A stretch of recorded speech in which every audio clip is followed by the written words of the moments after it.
नाज़रीन आदाब, आप देख रहे हैं आलमी सहारा। दिन भर की ताज़ा तरीन खबरों के साथ हाजिर हूँ मैं शबाब अनवर। तो आइए शुरू करते हैं आज का खबरनामा। वज़ीर-ए-आज़म नरेंद्र मोदी इंतखाबी दौरे पर आसाम पहुंचे हैं। यहाँ उन्होंने कई तरक्याती कामों का इफ्तिताह किया और संग बुनियाद रखा। इस मौके पर पीएम मोदी ने कहा कि तरक्की याफ्ता हिंदुस्तान के लिए तरक्याती कामों का जारी रहना जरूरी है। इस मौके पर आसाम के वज़ीर आला भी मौजूद रहे। कांग्रेस के लंबे शासनकाल में नॉर्थ ईस्ट को दशकों तक सरकार की उपेक्षा सहनी पड़ी है। विकास की कई परियोजनाओं का शिलान्यास करके फोटो खिंचवा ली, लोगों को गुमराह कर दिया और फिर भाग गए, हाथ खींच लिए। लेकिन मोदी पूरे नॉर्थ ईस्ट को अपना परिवार मानता है। इसलिए हमने उन प्रोजेक्ट को भी पूरा करने पर फोकस किया जिन्हें वर्षों से लटकाया जा रहा था। एमएनएम सरबराह और अदाकार कमल हासन ने तमिलनाडु के वजीर आला के स्टालिन और रियासती वजीर अदयानिधि स्टालिन से चेन्नई में डीएमके के दफ्तर में मुलाकात की है। मुलाकात के बाद पार्टी के जनरल सेक्रेटरी अरुणा चिल्लम ने कहा कि सियासी पार्टी एमएनएम पार्लिमानी इंतखाब नहीं लड़ेगी। दिल्ली के वजीर आला अरविंद केजरीवाल ने ऐवान में बजट पर गुफ्तगू की और इस मौके पर उन्होंने कहा कि मुझे छोटे भाई मनीष सिसोदिया की याद आ रही है, क्योंकि ये हमारी हुकूमत का 10वां बजट है और 9 बजट मनीष सिसोदिया पेश कर चुके हैं। बजट के ऊपर चर्चा कर रहे हैं तो हमें अपने छोटे भाई मनीष सिसोदिया जी की याद आ रही है। आज ये 10वां बजट है हमारी सरकार का। इसके पहले के 9 बजट मनीष सिसोदिया जी ने इस असेंबली में पेश किए थे और मैं उम्मीद करता हूं कि अगले साल का बजट भी मनीष सिसोदिया जी ही इस असेंबली में पेश करेंगे।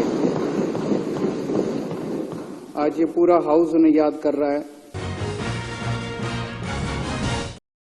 आरजेडी के सरबराह और बिहार के साबिक वजीर आला लालू प्रसाद यादव के करीबी ताजिर के यहाँ इन्फोर्समेंट डायरेक्टरेट ने छापेमारी की है।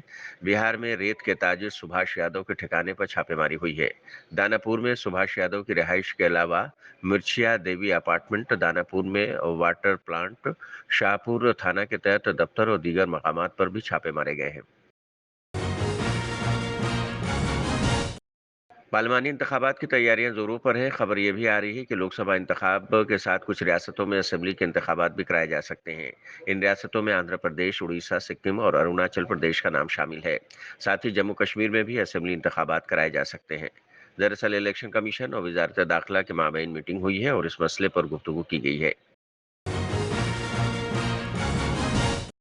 नोएडा के नॉलेज पार्क थाना इलाके में वाक़ एक हॉस्टल में फूड पॉइजनिंग का मामला सामने आया है। हॉस्टल के 76 से ज्यादा तलबा को फूड पॉइजनिंग की शिकायत हुई थी, तभी उन्हें अस्पताल में दाखिल कराया गया। ग्रेटर नोएडा पुलिस के मुताबिक सभी तलबा खतरे से बाहर हैं। तमिलनाडु में इसरो के सरबराह एस सोमनाथ ने चंद्रयान-4 के बारे में अहम इत्तला दी है। उन्होंने बताया है कि चंद्रयान-4 अभी तक फाइनल नहीं हुआ है। कुछ दिनों कबल वजीर-आजम ने कलशेखरपट्टनम लॉन्च पैड का संग बुनियाद रखा था और ये काम 2 साल में पूरा हो जाएगा। यहाँ से 500 किलोग्राम तक के रॉकेट लॉन्च किए जा सकेंगे।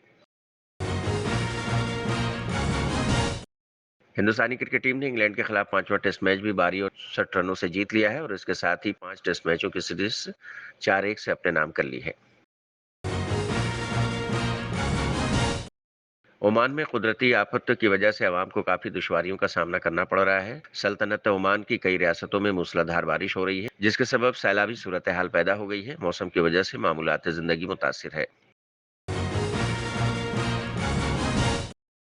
इसराइल के मजालिम के खिलाफ पूरी दुनिया में एहतजाजी मुजाहरों का सिलसिला जारी है। जनूबी कोरिया के दारुल हुकूमत सियोल में मिस्री सफारत खाने के सामने फलस्तीन की हमायत में एहतजाजी मुजाहरा किया गया है और गजा के लिए फौरी इमदाद फराहमी का मुतालबा भी किया गया।